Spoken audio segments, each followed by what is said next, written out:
She has resided in, yes, the much maligned Utah County. She joined Toastmasters to learn to speak more eloquently and see if she can exercise some of that deeply ingrained redneck. Give up. Embrace the redneck. This morning, she is giving the first speech in the Competent Communicator Manual. It's 4 to 6 minutes long, designed to give you a little insight into her world, which I can assure you, being from Southeast Idaho,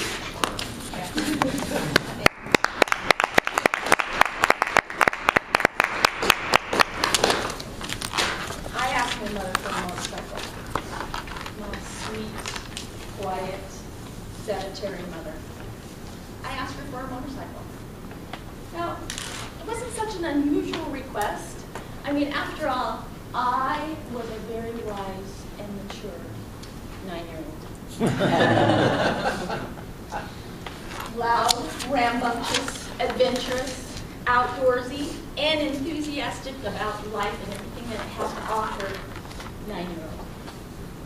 Now, she would have thought that I was kidding, but of course, by that point, she knew me just a little too well, and she knew I was serious. Much like my mother, the rest of my family was perfectly content with the serene little Sunday drive in the family vehicle to fulfill their monthly adventure quota. I, however, was the family oddball, and perfectly content to do so. When friends and neighbors asked, where did she come from? My mom would just shake her head and say, well, we found her out back in the cabbage patch. Apparently that explained a lot. Thinking that she could easily maneuver around this latest request of mine, she simply said, honey, we just can't afford a motorcycle.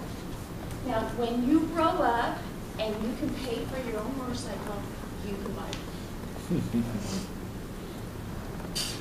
What would you have done? Like any wise and mature 9-year-old, I went to work. I got a job. And then I got a second job because I really, really wanted this motorcycle.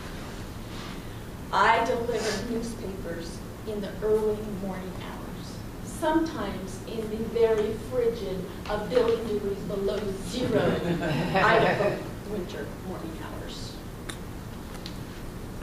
Uphill, barefoot, both ways. My second job, because I needed that bike a little faster, I went door to door selling reading cards and True Grit magazine. That's right.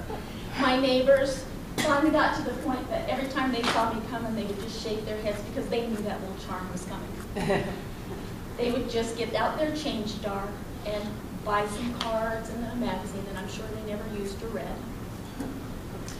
So, what happened a year and a half later?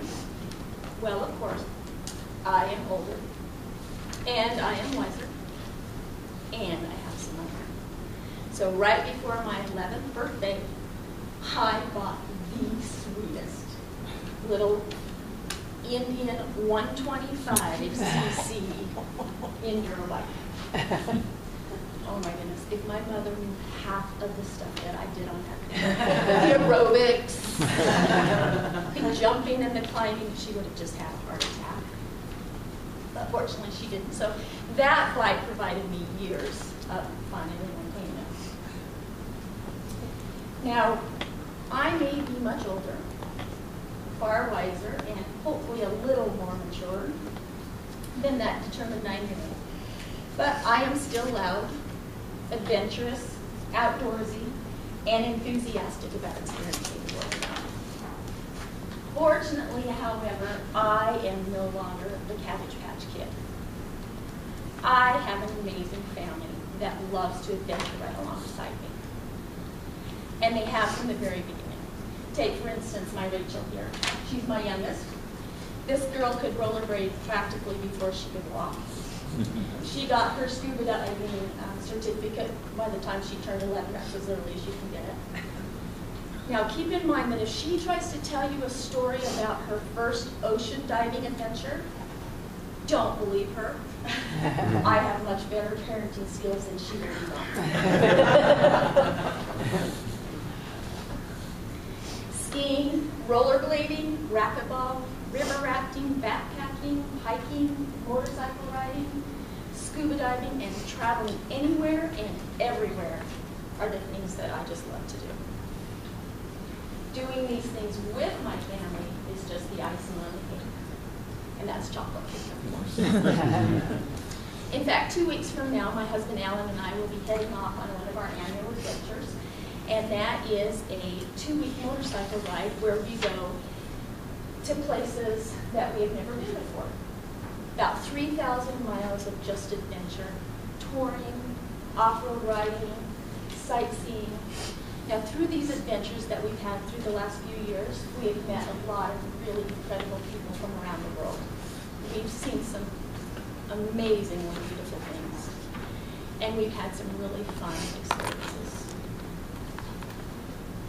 We wear radio communicators so that we can talk because, of course, I am not a backseat rider. I'm driving an individual.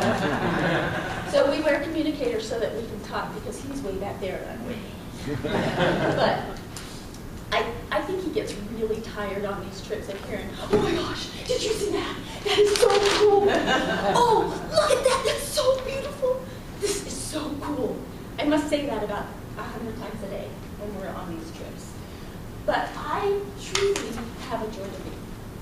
I have a joy of life. I love seeing new things and experiencing new things and meeting new people. It's just what I do. Last week, Heidi said something that really kind of stuck with me and something that I had never really considered before. Kind of paraphrasing, she said, you don't have to risk your life for an adventure. You just have to step outside of your comfort zone. Now that's absolutely true. I do have to admit, however, that I am one of those adrenaline junkies. Throw a little risk of life or limb in there, and I'm in. Now, while I don't think that delivering newspapers or in frigid early morning temperatures or selling greeting cards is in my near future, I am determined and I aspire to learning to hang like this year. Rach, what do you say? You in?